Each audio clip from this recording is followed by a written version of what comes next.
Hi అండి.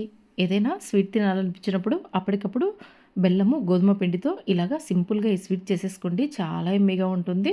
So, దీనికోసం pan పెట్టి 1 కప్పు బెల్లము, 2 కప్పుల వాటర్ యాడ్ చేసుకొని జస్ట్ బెల్లంని కరిగించుకోవాలండి. ఎటువంటి పాకం అవసరం లేదు. నెక్స్ట్ ఒక పాన్‌లో 1/2 కప్పు నెయ్యి, 1 కప్పు గోధుమ పిండి యాడ్ చేసుకొని, గోధుమ పిండి మంచి రంగొచ్చి, అలాగే మంచి సువాసన వచ్చేంత వరకు వేయించుకొని, ఇది కొంచెం కలర్ మారిన తర్వాత మనం కరిగించి పెట్టుకున్నటువంటి బెల్లం వాటర్ కొంచెం కొంచెం యాడ్ చేసుకుంటూ ఉండలు కట్టకుండా బాగా మిక్స్ చేసుకోవాలండి. ఇలాగా బాగా మిక్స్ చేసుకున్న తర్వాత ఇప్పుడు ఇందులో కొంచెం ఇలాచి పౌడర్ కూడా యాడ్ చేసుకొని మరొకసారి బాగా మిక్స్ చేసుకొని పాన్ నుంచి ఇది సెపరేట్ అయిన తర్వాత ఒక ప్లేట్ కానీ లేదా బౌల్ కానీ తీసుకొని గీ కానీ ఆయిల్ కానీ అప్లై చేసుకొని మనం ప్రిపేర్ చేసి పెట్టుకున్నటువంటి మిశ్రమాన్ని అంతా యాడ్ చేసి గరిటెతో ఇలాగా గట్టిగా ప్రెస్ చేసి ఒక అరగంట పాటు పక్కన వదిలి తర్వాత దీన్ని ప్లేట్లోకి డిమౌల్డ్ చేసుకొని నైఫ్తో మనకు కావాల్సినటువంటి షేప్స్ కట్ చేసుకొని డిష్ అవుట్ చేసుకుంటే ఎంతో టేస్టీగా ఉండే గోధుమ పిండి స్వీట్ రెడీ అండి.